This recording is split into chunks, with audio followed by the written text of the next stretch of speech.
So t-test, we have three types of t-test.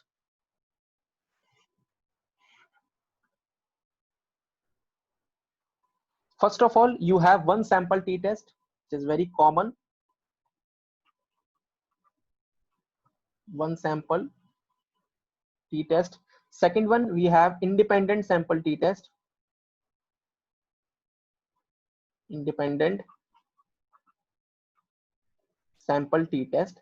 And then we have related sample t-test, right? Related sample t-test. Now, related sample t-test has been classified further in the two parts. First one is your paired sample t-test.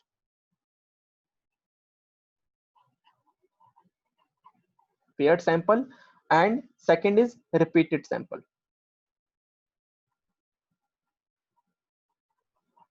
Repeated sample t-test. Paired sample t-test, right? So we will discuss all these types of t-test one by one.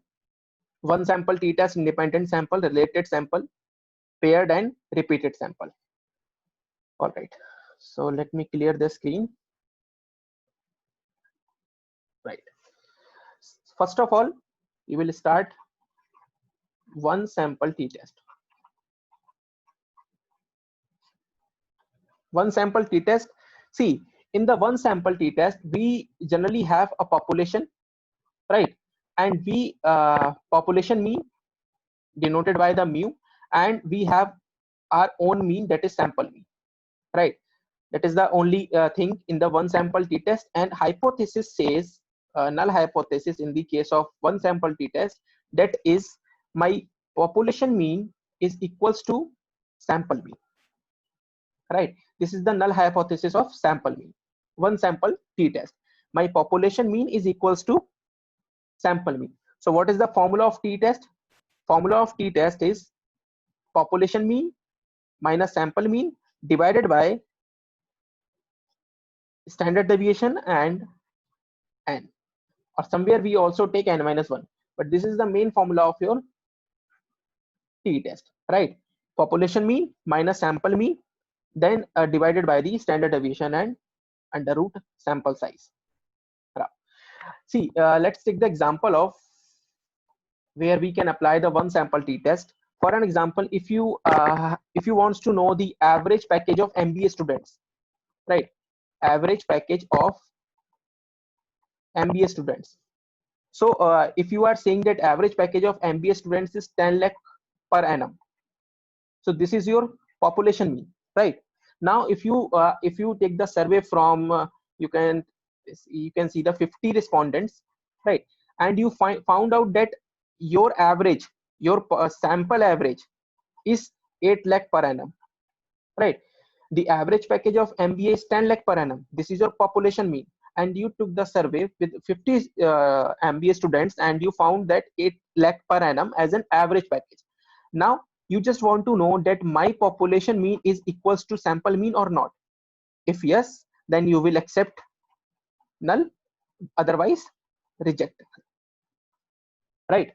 Now there is a question that how you can say that my null will accept or reject, right? So there is a thumb rule. You can I can write here rule of thumb, this one, and your rule of thumb is if t test value is greater than 1.96. 1.96 is what? Is my 5% level of significance, right? If my statistical value or calculated value is greater than 1.96, first condition, and second condition is if p value is less than 0.05, then we reject the null. Reject null, right? So this is the thumb rule of t-test or any test. If your statistical value is greater than my critical value, this is my critical value 1.96, right? And p value is less than alpha, this is my alpha, 0.05 is my alpha level of significance.